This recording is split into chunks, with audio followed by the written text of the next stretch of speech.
Alors, j'ai le plaisir de vous présenter cette table ronde internationale, puisque ici sont représentées l'Allemagne, la Suisse et la France. Nous avons affaire à 3 chercheuses qui ont deux grands points communs.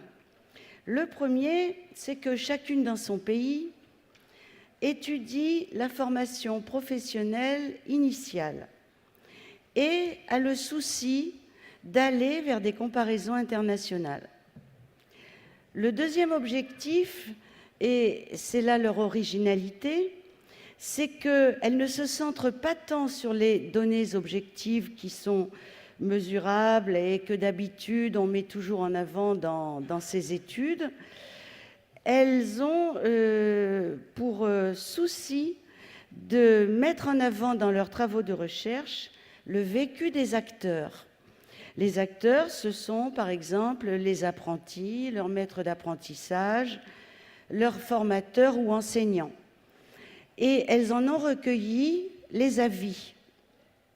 C'est ainsi qu'elles se demandent aujourd'hui quels sont les paris qui sont engagés dans la formation professionnelle initiale. Et le thème de cette table ronde exprime une interrogation sur ces paris. Est-ce que la formation professionnelle initiale a pour ambition de former plutôt l'homme, plutôt le citoyen et ou le travailleur? Donc vous verrez qu'elles vont vous parler de la tension qui existe entre les deux logiques qui régissent les systèmes de la formation professionnelle. Cette tension est très fortement ressentie par les acteurs eux-mêmes dans toutes les enquêtes qu'elles ont pu mener. Et on peut dire qu'elle se produit entre les forces du marché et de l'économie d'une part, et les attentes et les projets du système éducatif d'autre part. Donc, je vous présente dans l'ordre Dr Mona Granato, qui est à ma droite. Elle est actuellement chargée d'études à Bonn, à l'Institut fédéral de la formation professionnelle. Elle étudie entre autres les inégalités dans le système d'enseignement professionnel, l'orientation professionnelle, les parcours et les transitions des jeunes à la fin de l'enseignement général, la réussite dans l'accès et dans l'achèvement d'une formation professionnelle initiale. Ensuite, on donnera la parole à Madame Nadia Lamamra, qui est également docteure en sciences sociales, comme Madame Granato, mais de l'Université de Lausanne. Madame Lamamra est responsable du champ de recherche processus d'intégration et d'exclusion à l'Institut fédéral des hautes études en formation professionnelle de Lausanne. Depuis plusieurs années, elle travaille sur ces sujets: la transition entre l'école et le monde du travail, le décrochage, la souffrance et la santé au travail, la construction des normes de genre au sein de la formation professionnelle. Et enfin, Madame Valérie Capdevielle-Mouniba, qui est maître de conférences en psychologie du développement à l'UFR de Psycho de Toulouse 2 Le Mirail et qui co-dirige un Master 2 Pro, psychologie de l'accompagnement professionnel. En outre, elle fait partie d'un laboratoire de psychologie du développement et des processus de socialisation. Elle dirige des projets de recherche de nature qualitative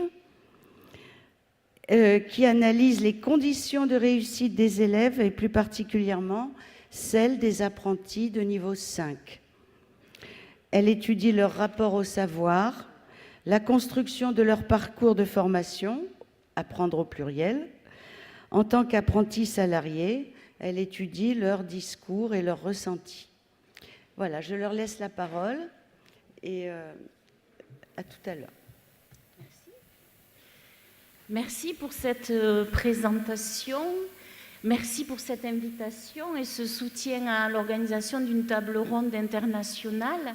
Alors c'est vrai que lorsque vous m'avez proposé de participer à ce congrès pour parler de l'orientation vers la formation professionnelle initiale, j'ai tout de suite eu envie de me tourner vers le réseau de chercheurs que nous sommes en train de construire depuis 2011, qui est un réseau de chercheurs pluridisciplinaires, histoire, sociologie, psychologie, que nous essayons de faire vivre au travers de différentes manifestations. Pourquoi est-ce que j'ai eu envie de me tourner vers ce réseau de chercheurs? Tout simplement parce que lorsqu'on souhaite parler de l'orientation vers la formation professionnelle initiale, lorsqu'on évoque les performances, entre guillemets, par exemple, de l'apprentissage, un écueil à éviter est celui de poser les questions que nous travaillons en tant que chercheurs dans les termes même des débats sociaux qui organisent aujourd'hui les discussions autour de ces dispositifs de formation. Et c'est la raison pour laquelle, en tant que chercheurs, c'est très important pour nous de nous doter de modèles complexes qui nous permettent de penser à la fois le rôle des conditions objectives des processus sociaux et des dynamiques plus subjectives qui vont participer à la construction de l'orientation et des parcours de formation des élèves de la formation professionnelle initiale. Donc, on a eu envie de discuter de ces questions avec vous. Donc, c'est vrai que la formation professionnelle initiale est un lieu, notamment la formation professionnelle initiale par alternance, est un lieu pertinent pour interroger les tensions entre ces trois pôles qui sont évoqués dans le titre de la table ronde. Et pourquoi est-ce que j'ai souhaité vous proposer une perspective internationale? Tout simplement parce qu'il y a une différence importante entre la France, l'Allemagne et la Suisse, que je vais résumer, parce que c'est beaucoup plus compliqué que ça, en disant que finalement en France, on a affaire à une minorité d'élèves qui sont orientés vers l'apprentissage, alors que dans les deux autres pays, l'Allemagne et la Suisse, c'est la majorité des élèves qui vont vers cette filière. Donc nous espérons qu'avec nos trois voix, nous allons avoir 10 minutes, un quart d'heure chacune, on va essayer de tenir ce temps. Nous pourrons vous donner un aperçu de quelques-unes des questions qui sont travaillées de manière très spécifique dans chaque pays. Donc je vais donner tout de suite la parole à Nadia Lanmara qui va vous parler un petit peu de la Suisse. À cette organisation pour cette table ronde et à Valérie de nous y avoir associés. Je ne vais donc pas présenter en détail le système suisse, c'est un petit peu compliqué, mais simplement rappeler un ou deux éléments qui me semblent importants. Comme l'a déjà dit Valérie, en Suisse, contrairement à la France et contrairement à d'autres pays occidentaux, la formation professionnelle occupe une place prépondérante dans le système éducatif, puisque c'est la filière la plus choisie au sortir du secondaire 1, enfin de l'école obligatoire. 2/3 des jeunes d'une classe d'âge s'orientent en formation professionnelle et 80% d'entre elles et eux choisissent le système dual, donc le système par alternance, une partie de formation théorique en école, une partie de formation pratique en... D'accord. Ça va mieux? On m'entend? Oui. Et une partie de formation pratique en entreprise, et tout ceci dans la même semaine. Donc c'est une alternance vraiment très très régulière. Par rapport au débat qui nous occupe ici, cette tension entre ces trois pôles, former les hommes, former des citoyens, former des travailleurs, il est relativement peu présent dans le discours suisse. En tout cas, il n'est pas présent de manière explicite comme il peut l'être en France. Par contre, ce qui nous semblait intéressant, et ce qui me semblait intéressant, c'est vu l'importance de l'alternance, vu l'importance du système dual et de la participation des entreprises, effectivement, ce débat peut être réduit à une tension qui a été évoquée en introduction, une tension propre à la formation professionnelle qui traverse tout le système, mais qui traverse aussi toutes les actrices et tous les acteurs du système, la tension entre une logique de production et une logique de formation. Donc ma présentation s'intéressera à cette tension à trois moments, donc je ferai plutôt un survol, j'irai moins vers mes données qualitatives habituelles. Tout d'abord, une sorte de mise en perspective historique, la mise en place du système de formation professionnelle, Je viendrai plus en détail sur un des dispositifs en vigueur toujours actuellement, les cours qu'on appelle cours de culture générale, et je finirai sur les changements récents du système. Voilà, je vous laisse prendre connaissance des extraits. Donc la mise en place du système de formation professionnelle en Suisse a tout d'abord répondu à un besoin accru de main-d'œuvre qualifiée qui est né au moment de la révolution industrielle. Donc dans le dernier tiers du XIXe siècle, un certain nombre d'éléments se sont mis en place. Une législation qu'on a appelée la loi sur les fabriques et qui a encore ses effets aujourd'hui sur certains éléments du droit du travail suisse, et la création de la fêtière ou de la centrale du syndicat patronal, l'Union suisse des arts et métiers. Et ça donne le signal du démarrage d'une tentative de faire une formation professionnelle à un niveau national. L'enjeu est vraiment de pouvoir produire sa propre main-d'œuvre qualifiée, puisque jusque-là, la main-d'œuvre qualifiée était recrutée à l'étranger. Donc à ce moment-là, l'enjeu est clairement et uniquement économique. Produire sa propre main-d'œuvre, à ce moment-là, ça signifie des jeunes hommes suisses. Très vite, la formation professionnelle en construction a un autre but, celui d'éduquer les classes populaires, qui sont alors considérées de façon très paternaliste, c'est relativement courant au XIXe siècle, au début du XXe, c'est comme des enfants qu'il faut éduquer. Donc cet homme qu'on essaye de faire émerger de cette éducation a le goût du travail et l'amour du devoir accompli.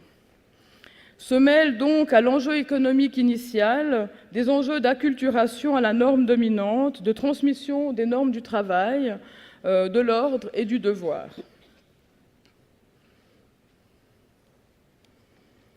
Et enfin, un troisième aspect assez rapidement se mêle à ces deux premiers éléments.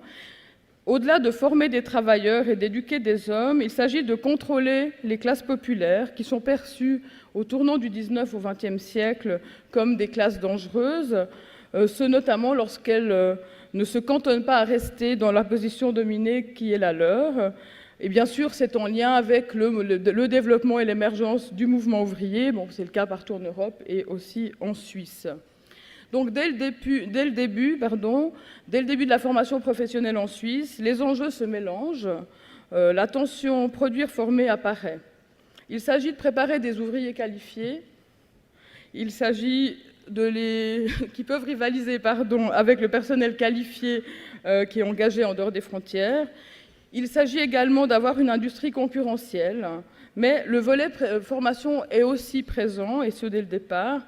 Issu d'une vision assez paternaliste, comme je disais, la formation doit permettre aux ouvriers de s'élever hors de leurs conditions sans pour autant quitter leur position subalterne ou perturber l'ordre social. Donc l'enjeu est vraiment une acculturation aux valeurs du travail, comme je l'ai dit, de l'ordre du devoir. Voilà, parallèlement, on est aussi dans une période avec une présence importante de mouvements hygiénistes, donc l'éducation, la santé morale et l'hygiène vont de pair. Il y a aussi, c'est le dernier aspect, une forme d'éducation du citoyen, mais pas du tout comme on l'entend aujourd'hui. L'idée n'est pas de permettre aux ouvriers d'apprendre à avoir un point de vue critique sur la société, de pouvoir agir sur cette société, mais plutôt de les empêcher de contester l'ordre établi et de s'engager dans le mouvement ouvrier. Donc le deuxième volet sur lequel j'aimerais m'arrêter, pour réfléchir toujours à cette question de la tension produire-former, c'est l'enseignement qui est toujours en vigueur actuellement de la culture générale dans les cours professionnels. Donc voilà ce schéma très basique qui représente la semaine type d'un apprenti dans le système dual suisse. Donc un jour à un jour et demi de cours professionnels en école professionnelle et les autres jours en entreprise. Durant les cours en école professionnelle, il y a 9 périodes, 9 heures de cours. 6 sont consacrées aux branches professionnelles et techniques et 3 sont allouées à cette fameuse culture générale. Dans ce premier modèle, on voit bien l'enjeu de cet enseignement. D'une part, poursuivre une formation de type généraliste, notamment par l'enseignement du français et aussi de ce qu'on appelle civisme en Suisse pour la politique, donc la connaissance des institutions politiques, c'est relativement utile dans un pays avec démocratie directe où les citoyens sont sans cesse appelés à voter. Donc c'est une volonté à la fois de poursuivre cette formation généraliste et en même temps de proposer déjà des outils aux futurs travailleurs que sont les apprentis, par exemple avec un droit qui est axé prioritairement sur le droit du travail, sur le droit et les devoirs des apprentis, sur les instances de recours, etc., sur le contrat d'apprentissage. Donc là, on a vraiment les 3 niveaux qui sont réunis, ces 3 niveaux dont on parle depuis le début. Ce système a été réformé à la fin des années 90, début des années 2000, et donc on n'est plus dans un enseignement de branche, mais des thèmes transversaux. On voit aussi avec cet enseignement une évolution de la posture. Les cours de culture générale préparent moins un travailleur à savoir se défendre et un citoyen à agir qu'à former un individu en prise avec le monde qui l'entoure. Il s'agit de préparer un acteur social à comprendre les enjeux de la société qui l'entoure, que ces enjeux soient technologiques ou médiatiques. Le programme est bien sûr, comme vous le voyez ici, assez ambitieux. Il est rarement suivi puisque chaque école a la liberté de mettre en place son propre programme à l'intérieur de ce cadre général. Vous vous en doutez bien, certains aspects sont nettement plus traités. La question des médias, par exemple, qui permet aussi de traiter un certain nombre d'autres thématiques. Quant aux thèmes transversaux que vous voyez en bas, ils sont un petit peu moins traités, notamment la question du genre, qui semble relativement souvent abandonnée. Alors ces cours de culture générale sont vraiment très importants, ils ont un enjeu central, celui de ne pas réduire l'enseignement professionnel à la production de futurs travailleuses et travailleurs. Pourtant, ils sont relativement mal compris, on le voit dans le propos des apprentis. Alors là, c'est un exemple d'un apprenti qu'on avait interviewé dans le cadre d'une recherche sur les ruptures d'apprentissage. Il est extrêmement révélateur. Ils étaient nombreuses et nombreux à parler de cette culture générale en ces termes, soit qu'ils détestaient cette branche, soit qu'ils n'en comprenaient pas le sens, alors qu'effectivement, de l'extérieur, ça nous paraissait essentiel qu'il n'ait pas que des cours techniques et pratiques. Et puis, à côté de l'incompréhension de la part des apprentis, un certain nombre d'attaques aussi contre ces branches et contre ces enseignements, de la part de certains milieux patronaux, pas tous, qui préféraient évidemment que l'enseignement professionnel soit réduit à l'apprentissage pratique d'un métier. Voilà, donc pour terminer ce rapide survol de la situation suisse, j'avais envie de m'arrêter sur les changements récents qui sont intervenus depuis 2004 avec l'entrée en vigueur d'une nouvelle loi sur la formation professionnelle qui propose des choses que je considère assez paradoxales, puisqu'il y a à la fois un mouvement vers le haut et un autre plutôt vers le bas. Donc, d'un côté, un élargissement de l'offre au secondaire 2 supérieur et au tertiaire. Donc on a maintenant des niveaux baccalauréat professionnel, ce qu'on appelle les hautes écoles spécialisées, qui sont des universités de type technique. Il y a plus de passerelles possibles vers les universités, donc des mobilités possibles. Et évidemment, en parallèle à cette offre, la création d'un certain nombre de diplômes qui se sont quand même un peu calqués sur les diplômes académiques, avec des titres de bachelor et de master. Et en même temps, dans la même loi, une création d'une nouvelle filière en 2 ans, qui s'appelle l'attestation fédérale professionnelle, qui est un diplôme qui se met en dessous du diplôme de base en Suisse, qui est le certificat fédéral de capacité, le CFC. Donc on a cette double tendance, et effectivement, ce qui signifie à la fois une élévation du niveau général de la formation professionnelle, l'aspiration sur le modèle académique, qui effectivement donne l'impression qu'on est tourné plutôt du côté de la formation, du développement de l'individu, de la possibilité donnée à l'individu d'avoir des trajectoires, des mobilités, qui répond aussi à un certain nombre de politiques et d'enjeux de positionnement des pays.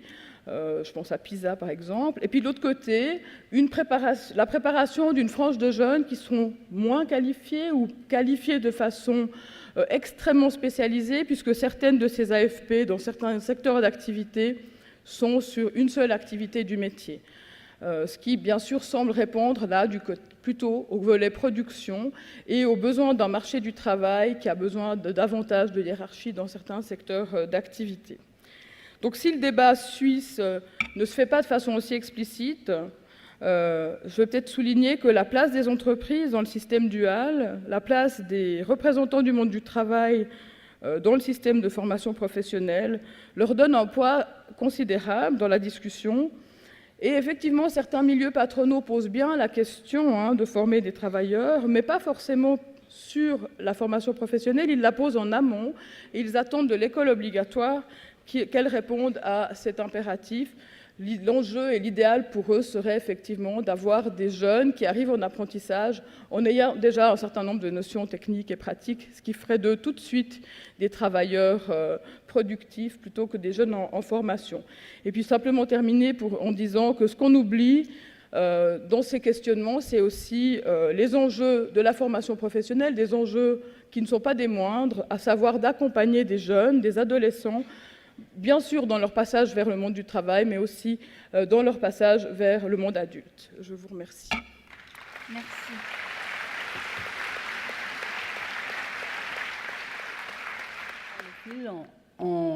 On y va vers l'Allemagne. Alors, c'est former dans la formation en alternance le jeune et à quoi? Nous avons vu qu'il y a des tensions entre les logiques différentes, ce qu'on avait évoqué au début. Il y a le système d'éducation générale, le système d'éducation, l'enseignement général d'un côté, qui veut éduquer, enseigner et former le jeune, évidemment. Et de l'autre côté, nous avons le monde d'économie du marché qui a ses revendications, ses exigences du marché, c'est produire, c'est l'économie du travail, et produire et servir aussi. En milieu, nous avons la formation en alternance qui fait partie de ces deux mondes et qui se voit entre ces deux logiques. Alors, qu'est-ce que ça donne? Voilà. D'abord, nous voyons à droite l'entreprise, le monde économique veut former, veut avoir assez d'ouvriers qualifiés, ou employés qualifiés, il veut former l'ouvrier qualifié, c'est ça. C'est transmettre les savoirs et savoir-faire et transmettre de la profession. D'autre part, nous avons, comme vous avez dit, le système d'éducation, éduquer, enseigner l'homme, mais aussi intéressé par produire un citoyen autonome et capable de se gérer lui-même. Mais nous avons aussi la notion de la société. Alors la société, c'est aussi, c'est pas n'importe qui, c'est nous tous. En Allemagne, la société attend, elle a des attentes envers sa formation en alternance. C'est qu'il y ait assez de places de formation pour chaque jeune. C'est une revendication très forte qui n'est pas toujours accomplie parce que pendant des années, les dernières 20 années, nous avons vu qu'il n'y avait pas assez de places de formation pour tous les jeunes qui voulaient y aller. Alors c'est ça les enjeux principaux. Mais là-dedans, à notre avis, oui, il faut retourner.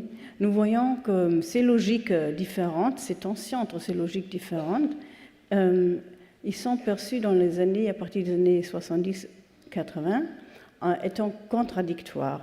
Alors, c'est des débats dans la société, mais aussi dans la recherche, qui dit comment on va réconcilier ces différentes logiques, ces différents mondes dans la formation en alternance. Il y a des réponses politiques que je donnerai une autre fois. La politique elle-même a différents, même des intérêts contradictoires sur la formation. Alors, elle attend qu'il y ait assez de jeunes qui soient formés, elle attend aussi que chaque jeune reçoive une place, etc., etc. Elle a mis en place des systèmes, comment ça peut fonctionner, de réconcilier, en prendre en considération le patronat et les syndicats et le monde de l'éducation. Voilà. Une notion qu'on a peu prise en compte jusqu'à présent, c'est qu'il faut former l'homme, le citoyen, l'ouvrier qualifié, d'accord, mais qu'est-ce qu'il y en est avec le jeune? Alors, le jeune qui est au centre de cette formation, qui attend lui-même de devenir ouvrier qualifié ou alors un employé qualifié, alors quelles sont ses idées, ses revendications à lui à elle envers sa formation. Que pense-t-il sur le monde éducatif, la société et le monde économique? Qu'est-ce que sont ses attentions envers ça? Et veut-il être formé plutôt vers devenir un homme citoyen ou l'ouvrier qualifié? Et qu'est-ce qui est important pour un adolescent? Parce que nous avons affaire à des adolescents ici pour réussir sa formation et la transition vers la vie professionnelle et le monde du travail en même temps. Alors, nous ne parlons pas ici non seulement de la transition vers le monde du travail, c'est beaucoup plus large. C'est la transition dans la vie d'un jeune, d'un adolescent, de l'enfant. C'est un passage, il y a même qui disent que c'est un rite d'initiation, vers le monde de l'adulte. Alors, tout ça, c'est pour demander comment on peut soutenir le jeune et qu'est-ce que sont ses perspectives sur l'adolescence, sur cette phase biographique, pour bien se passer, pour traverser ce passage. C'est pour ça nous voulions voir plus loin qu'est-ce que sont les désirs et les attentes du point de vue des jeunes, des apprentis envers la formation. Veulent-ils être formés en tant qu'hommes, citoyens, ouvriers, ou c'est le jeune qui est au centre de la formation? C'est pour ça que nous avons fait une enquête auprès des apprentis en deuxième année. Et là, nous avons posé plusieurs questions, évidemment, et je vous présente un tout petit bout des résultats que nous avons eus. C'est les jeunes, ils s'attendent à quels résultats à la fin de leur apprentissage. Alors là, nous avons essayé de reprendre dans les réponses ce qui reflète le monde de l'apprentissage. Par exemple, je vois que l'apprentissage me fournisse les savoirs et savoir-faire de la profession. Alors, la moitié des apprentis pensent que ce sera le fait à la fin de la formation en alternance. Un bon examen final, c'est pour la moitié, pense que ce sera effectué, et aussi un bon certificat d'examen final. Alors, pour l'avenir, en prospective pour l'insertion au monde du travail, pouvoir travailler après l'apprentissage dans d'autres entreprises et être embauché par l'entreprise où je fais ma formation, c'est pour la moitié ou 44% des apprentis pensent que ce sera réalisé, qu'il pourra obtenir ce résultat avec sa formation actuelle. C'est important aussi pour les jeunes, si on descend tout à fait en bas, de voir, je peux me débrouiller dans ma vie avec ce que j'apprends à travers la formation. C'est la moitié environ, un peu plus de la moitié qui nous dit ça. Par contre, évoquer l'intérêt par rapport à la politique et à l'économie, c'est seulement 17% qui pensent que la formation réalisera ce résultat ou cette attention. Et la formation continue et la reconnaissance de la profession, la reconnaissance sociale par la profession, c'est un peu moins que la moitié qui attend. Ce sera réalisé à la fin de l'apprentissage. C'est ce qui est intéressant maintenant, c'est de voir.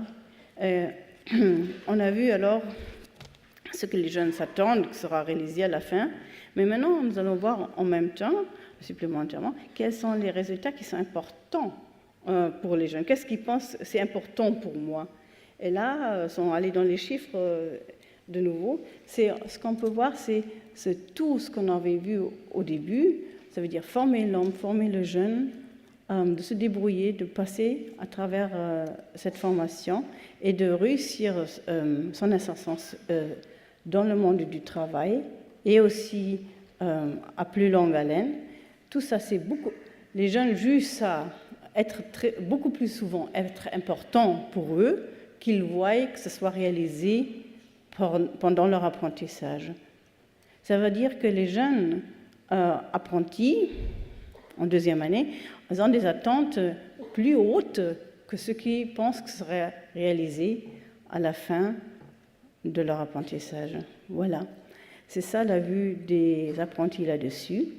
Maintenant, ce qui nous a aussi intéressé, c'est non seulement de savoir ce que c'est l'output, l'outcome d'une formation vue de la part du jeune, mais aussi de voir ce que du côté input, de la performance, qu'est-ce qui se passe à l'intérieur de la formation.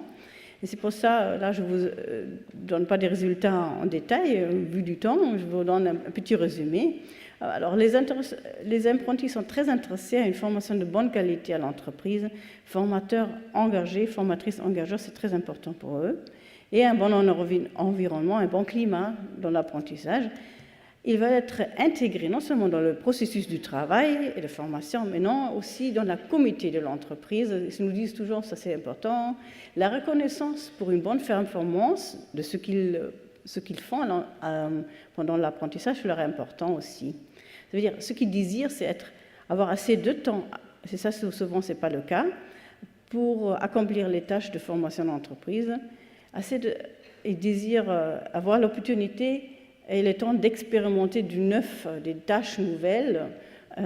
Ils veulent être dans le cadre de leur apprentissage à l'entreprise et que le formateur ait assez de temps, suffisamment de temps pour expliquer les tâches et aussi pour discuter les résultats après avec eux, parce que ça aussi c'est un point critique, que les formateurs, formatrices sont sous une pression, et là de nouveau nous voyons les mondes, les logiques différentes. Le formateur, il est aussi très souvent dans la production et en même temps, il doit enseigner le jeune sur le tas. Alors, ça veut dire de mettre le jeune, ça tend plus de pédagogie et plus de temps que le formateur, formatrice peut donner. Ça veut dire, si on veut avoir sur ce point-là, justement, un petit résumé, c'est de voir que les formatrices auraient besoin plus de temps et d'espace pour fournir aux apprentis de façon continuellement un feedback. C'est ce que les apprentis nous disent le plus souvent, que ce serait important pour eux. Et ça veut dire qu'il serait aussi important pour institutionnaliser, dans le cadre de l'apprentissage, les possibilités de feedback au sein de l'entreprise, parce que souvent la pression économique est si forte sur les entreprises que ça ne se réalise pas, bien que la bonne volonté des formateurs, formatrices est là. Voilà, ça nous mène de nouveau à notre petite image, à voir que la formation, c'est la question, le formateur, la formatrice, quel rôle a-t-elle dans cet ensemble. Et voilà, je termine ici pour donner ici la parole à Madame Capdeville. Merci à mes deux collègues. Alors, on a eu un aperçu avec ces deux interventions des enjeux politiques dans la conception du système éducatif, du point de vue des jeunes. En France, depuis la fin de la Deuxième Guerre mondiale, le débat reste relativement irrésolu. Quelles sont les finalités de la formation professionnelle? Où faut-il former les ouvriers, les employés de demain? Quels sont les savoirs à communiquer? Tout ça reste quand même en France un débat toujours d'actualité, avec des réponses qui cohabitent, certaines prenant le pas sur d'autres selon les différentes périodes de l'histoire. Et donc, pour ma part, j'ai voulu interroger, apporter un petit peu un élément de discussion en donnant la parole à des acteurs qu'on connaît peu, qui sont les maîtres d'apprentissage eux-mêmes dans les entreprises. En France, nous sommes dans une situation où 32% uniquement des entreprises embauchent des apprentis, 40% des apprentis sont formés dans des entreprises de 0 à 4 salariés. Donc l'artisanat en France apporte une contribution majeure à la formation des apprentis. Et c'est vrai que les artisans constituent un groupe social très spécifique, porteur de valeurs très spécifiques. Et dans l'étude dont je vais vous parler maintenant, nous nous sommes intéressés à ce groupe social pour répondre à des questions qui restent relativement irrésolues, pour lesquelles on a peu de données dans la littérature scientifique. Donc, qui sont les maîtres d'apprentissage? Pourquoi recrutent-ils des apprentis? Comment est-ce qu'ils conçoivent leur rôle et leur mission? Quelles sont leurs pratiques? Et la question essentielle que nous avons posée dans ce travail, c'est d'essayer de voir si on pouvait mettre en lien leur propre itinéraire de formation personnelle et la manière dont ils exercent leur fonction de maître d'apprentissage. Donc je ne vais quasiment pas parler de cette recherche qui est très importante, vous présenter quelques éléments de résultats. Je vais quand même m'arrêter sur quelques informations sociobiographiques qui disent un mot de l'orientation vers l'apprentissage. Vous voyez que les artisans que nous avons rencontrés sont à 69% d'anciens apprentis. Donc la voie professionnelle reste la voie de formation privilégiée de ces formateurs un peu particuliers. Et vous voyez qu'ils sont 63% à avoir un niveau 5, à peine 20% de notre échantillon a suivi une voie générale. Et vous voyez, ça vous dit un mot des processus de ségrégation à l'œuvre dans notre pays vers ce dispositif de formation, que 56% d'entre eux ont redoublé dans leur cursus scolaire et 61% à l'école primaire.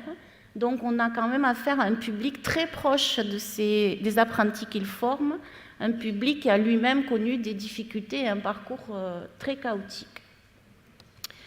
Alors, je passe sur le cadre conceptuel. Nous sommes dans une recherche où il s'agit pour nous d'étudier le sens que ces maîtres d'apprentissage accordent à ce qu'ils font.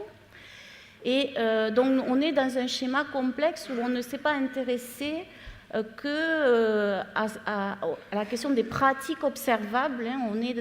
Ce qui nous a intéressé, c'est d'étudier à la fois les mobiles, les objectifs et les pratiques effectives des maîtres d'apprentissage. Donc je vais passer très rapidement, mais ce que cette étude montre, c'est qu'il y a quand même une diversité importante des pratiques de formation mises en œuvre dans les entreprises par les maîtres d'apprentissage. Et nous avons distingué, sur la base d'une analyse multivariée, 3 profils de maîtres d'apprentissage. Alors, je devrais dire 3 profils de manière de former les apprentis dans les entreprises. Des artisans qui sont très engagés dans des pratiques d'alternance, en particulier des artisans qui coopèrent énormément avec les centres de formation, qui vont aux réunions, enfin, qui sont très présents. Des artisans qui, au contraire, ils constituent la majorité, sont plutôt centrés sur l'organisation de la formation dans l'entreprise, ont des relations avec le CFA, mais uniquement pour mieux organiser ce qui se passe avec le jeune dans l'entreprise. Et puis vous voyez une minorité d'artisans qui, en tout cas à partir de l'outil que nous avons utilisé, déclarent ne pas vraiment organiser la formation de l'apprenti et ne mettent pas en avant. C'est très difficile d'avoir une lecture positive de ce profil d'apprenti, de lecture positive non pas en termes de jugement, mais en essayant de dire ce qu'ils font véritablement. Donc, des pratiques très différentes. Certaines demandent un dossier écrit et voient systématiquement les parents, d'autres pas. Bon, ce n'est pas là le plus important pour notre propos. Ce qui m'a semblé intéressant à souligner, c'est que finalement, lorsqu'on essaye de répondre à la question de pourquoi est-ce que les maîtres d'apprentissage embauchent les apprentis, le rapport entre l'offre et la demande de contrat dans notre pays, vous en savez quelque chose, est quand même un poids qui pèse fortement sur l'orientation vers ces dispositifs.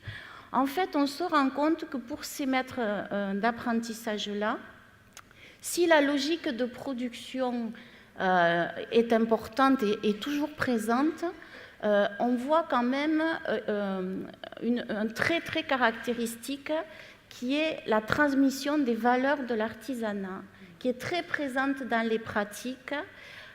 Et vous voyez ici des profils se distinguer par rapport à cette question de l'évocation des valeurs de l'artisanat avec le jeune. Et un autre point qui peut être plus surprenant, on voit des maîtres d'apprentissage organiser au sein de l'entreprise une formation théorique, voire une formation à d'autres dimensions qui touchent plus à la place du jeune dans la société, alors que pour d'autres, c'est quelque chose qui ne se pose absolument pas en ces termes-là. Je passe très vite, on pourra y revenir dans la discussion. Donc, ces profils de pratique, on peut les mettre en lien avec des objectifs qui répondent à la question de finalement pourquoi est-ce qu'on recrute des apprentis et comment est-ce qu'on organise, quels sont les objectifs en matière de formation.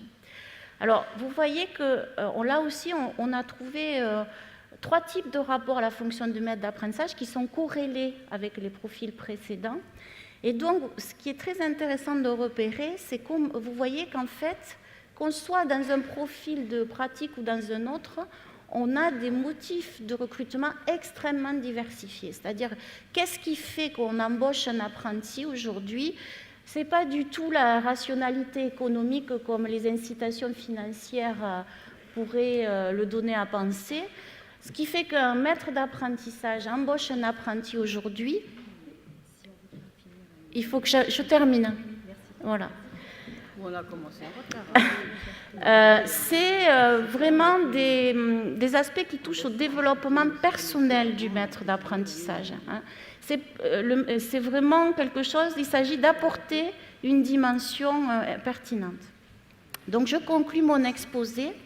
Ce qui est très intéressant avec ces publics, c'est que certes, ces maîtres d'apprentissage veulent former des travailleurs, experts dans leur métier, mais pour eux, ce qui est essentiel, c'est d'en faire un homme debout.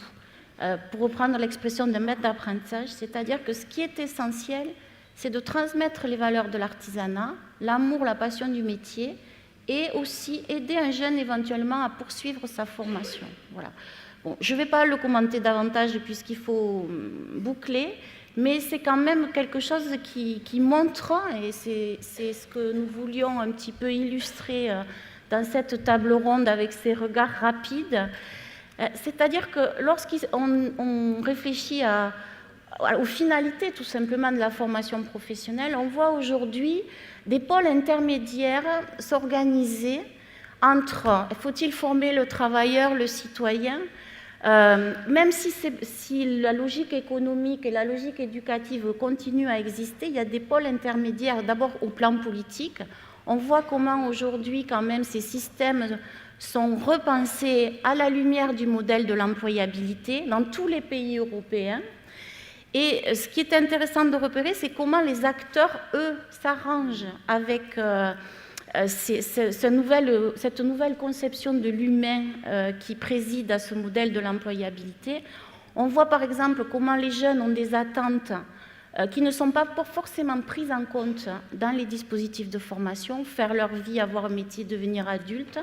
Et on voit comment les artisans, en tout cas dans notre étude, résistent un peu à ce modèle de la compétence et tentent de former à la fois des hommes et des travailleurs et finalement donnent leur chance à des jeunes tout simplement parce que dans ces entreprises-là, la fonction psychologique du travail peut s'exercer et les adolescents dont vous avez déjà un peu parlé ce matin, qui sont souvent oubliés derrière la figure du travailleur dans le monde de l'entreprise, finalement trouvent là un point d'où ils peuvent se voir autrement qu'à partir de la position disqualifiée qui a été la leur jusqu'à leur entrée dans ce système de formation-là. Voilà.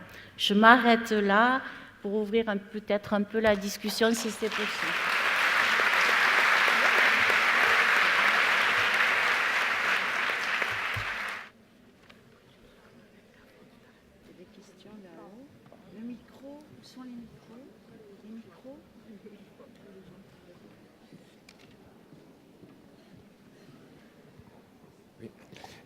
Merci de me donner la parole. Francis Danvers, Université de Lille 3. Alors, je voudrais vous dire combien la problématique qui nous a été proposée m'a passionné, former l'homme, le citoyen, le travailleur, mais je voudrais apporter une réflexion sur la problématique de la table ronde. C'est-à-dire, la table ronde a évoqué un comparatisme dans l'espace, comparaison France, Allemagne, Suisse. C'est tout à fait indispensable et personnellement, j'ai beaucoup appris. Je voudrais simplement insister qu'il existe aussi un comparatisme dans le temps et l'Europe en particulier a des richesses insoupçonnées sur ce terrain. Je voudrais développer de manière très allusive. Former l'homme.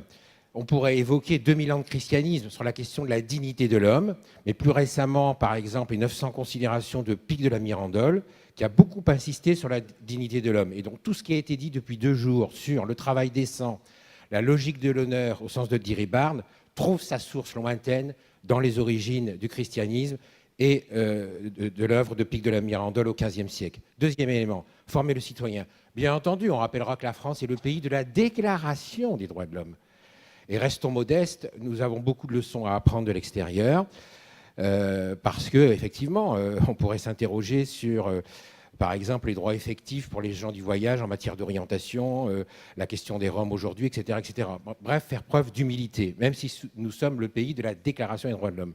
Je voudrais insister sur qu'il y a aussi une déclaration des droits de l'enfant et que la question de l'enfance et de sa famille est capitale et qu'après tout, dans notre histoire, il y a eu un dialogue entre la psychologie scolaire et l'orientation professionnelle sur ce terrain, notamment alliant les réflexions de Wallon et de Piron.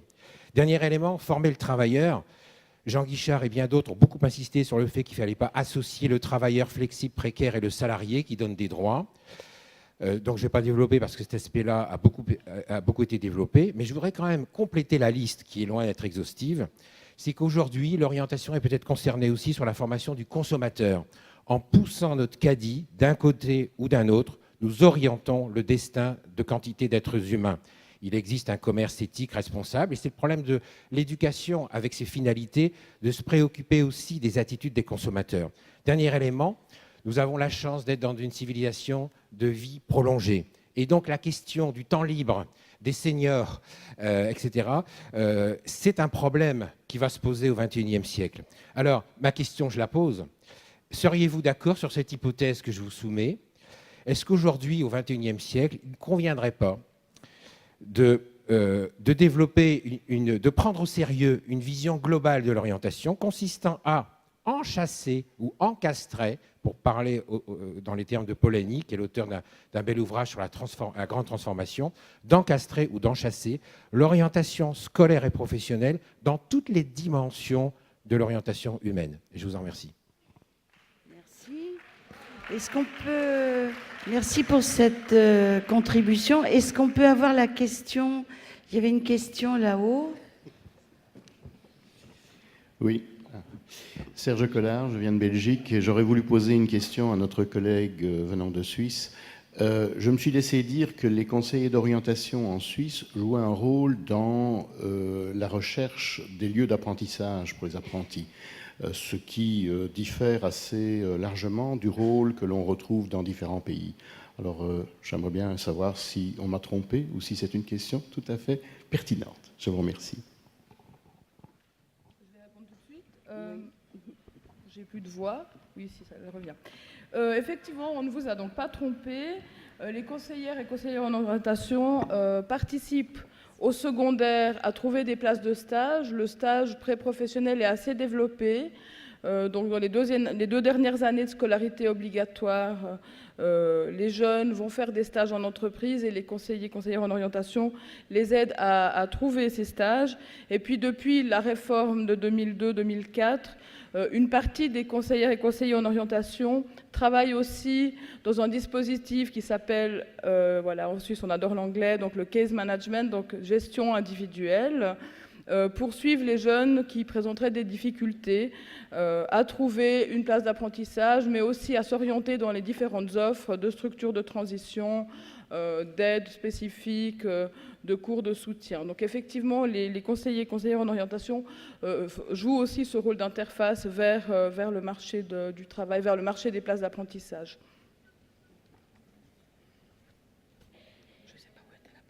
Côté RH et conseillère de base, j'aurais aimé savoir si on sait qu'il y a beaucoup de ruptures de contrats d'apprentissage, entre 30%. Est-ce qu'on peut faire un lien entre les différentes catégories de maîtres d'apprentissage et les ruptures de contrats? Alors, Nadia Lanmara et moi-même avons beaucoup travaillé sur la question des ruptures de contrat. Donc c'est une dimension qui a été prise en considération dans cette recherche. Nous avions 50% de maîtres d'apprentissage qui avaient connu des ruptures et d'autres jamais, puisque les liens entre les ruptures ne vont pas avec les années d'expérience forcément et le nombre d'apprentis formés. Il n'y a pas de lien.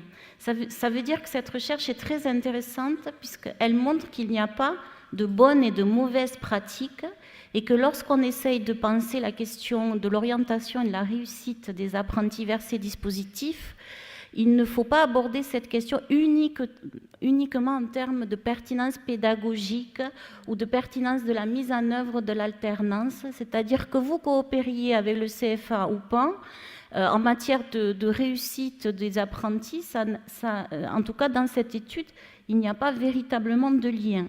parce que ce que cette étude montre, tout notre travail de chercheur met à jour ces processus, c'est le rôle majeur joué par la problématique adolescente dans la genèse des ruptures de contrat. Alors, il y a énormément de causes de rupture possibles, on en a identifié beaucoup. Nos travaux mettent l'accent sur l'importance du cadre de formation offert par l'entreprise, c'est-à-dire la manière dont les apprentis sont accueillis dans les entreprises compte considérablement, mais ça n'est pas un élément d'explication qui suffit en lui-même. Je pense que Nadia sera d'accord pour dire que le seul point commun que l'on peut trouver à toutes les situations de rupture de contrat, ce sont des processus de disqualification qui touchent à l'être, à l'œuvre, pas uniquement dans les entreprises, elles peuvent être aussi à l'œuvre dans les CFA. Donc ce qui est très important à repérer, c'est comment, pour beaucoup de jeunes, il n'est pas possible de s'appuyer, alors qu'ils aient bien construit leur orientation ou pas. Par exemple, dans une autre recherche, nous avons montré que la nature et le degré de structuration du projet professionnel du jeune n'est pas vraiment corrélé à la rupture. On voit beaucoup de jeunes qui ont très bien préparé leur orientation et puis qui vont rompre. Souvent, c'est les ruptures qu'on rencontre avant l'été parce qu'ils n'ont pas rencontré des conditions de formation pertinentes et ils prennent la mesure qu'ils ne pourront pas mener à bien leur projet de formation, donc ils cherchent des solutions. La difficulté en France, c'est ce rapport entre l'offre et la demande de contrat qui est très tendu dans certains métiers et qui font qu'il n'y a pas beaucoup de marge de manœuvre et que finalement, un certain nombre de conditions ne sont pas réunies. Mais en tout cas, il n'y a pas de bonnes et de mauvaises pratiques. Ces profils ne doivent pas être lus de cette manière-là. Voilà. Merci Valérie, on va en rester là. On remercie nos... Pardon ? Je voulais juste ajouter quelque chose par rapport au maître d'apprentissage, parce qu'effectivement, il ne faut pas faire le lien entre les profils esquissés par Valérie et les ruptures ou non-ruptures, mais par contre, effectivement, il y a bien un rôle essentiel du maître d'apprentissage dans la rupture ou la non-rupture, puisque la dimension relationnelle, en tout cas lorsqu'on travaille avec des apprentis qui ont arrêté, est centrale dans leurs propos. Ils attendent, effectivement, comme l'a dit Mona, des formateurs et des formatrices en entreprise qui soient engagés, qui les soutiennent, qui leur donnent des feedbacks. Ils attendent aussi un climat de travail agréable. Donc cette dimension relationnelle, elle est centrale. On a vu un certain nombre de situations où l'arrêt prématuré a pu être stoppé parce que le formateur en entreprise était extrêmement engagé. Donc je pense qu'il a un rôle à jouer dans la prise de décision ou dans la capacité à empêcher l'arrêt quand c'est encore possible. Merci. J'ajoute ça. Nous disons qu'il a une fonction de passeur. Voilà. Est-ce que les adultes qui entourent ces jeunes sont capables de désirer quelque chose pour eux? C'est le cas des artisans que j'ai rencontrés et de créer les conditions, encore une fois, d'un idéal du moi, d'une autre manière de se voir plus valorisante. Voilà. Merci.